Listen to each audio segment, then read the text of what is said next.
The Jumpman Invitational is supposed to be about celebrating the Jordan brand family that exists in college basketball. Well, sometimes families fight, and we saw that Wednesday night in Charlotte with there being no love lost as North Carolina beat Michigan 80-76. With 6:53 left in the first half, Caleb Love drove inside and drew a hard foul from Michigan's Hunter Dickinson.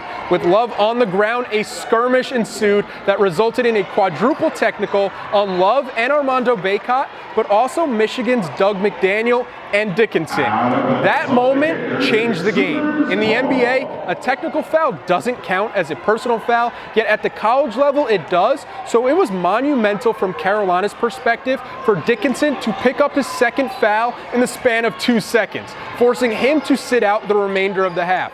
Michigan lost all of its rim protection without its preseason All-American big out there. With him on the bench, UNC closed that period on a 19-8 run, and at the break, the Wolverines were +5 with Dickinson on the court and -12 with him off.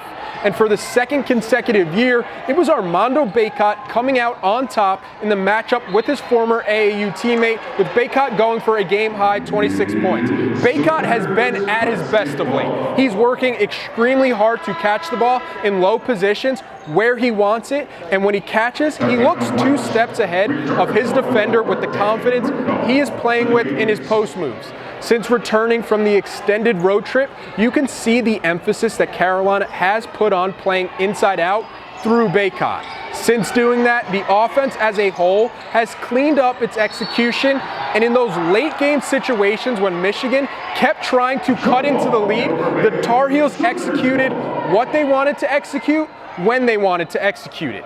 To me, the game score was closer than the game actually felt, with UNC keeping Michigan at an arm's length for most of the contest. The ball seems to be moving a lot freer, and there looks to be more of a trust factor between the UNC players who have now committed to making the extra passes versus earlier in the year where there was a tendency to play hero ball.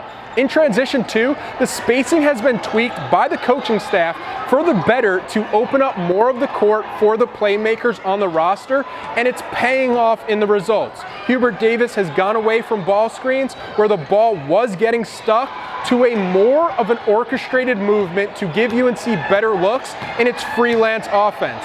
Clean up the free throw shooting, clean up some of the defensive lapses on the perimeter, but this team is starting to look more and more like the one fans fell in love with late last March with each passing day. That's now back-to-back wins over quality Big Ten opponents in games that had that tournament-type feel. This one was another fight, with the Tar Heels making the necessary plays to get them to the finish line. From the Spectrum Center in Charlotte, I'm Taylor Vippolis, signing off for Inside Carolina.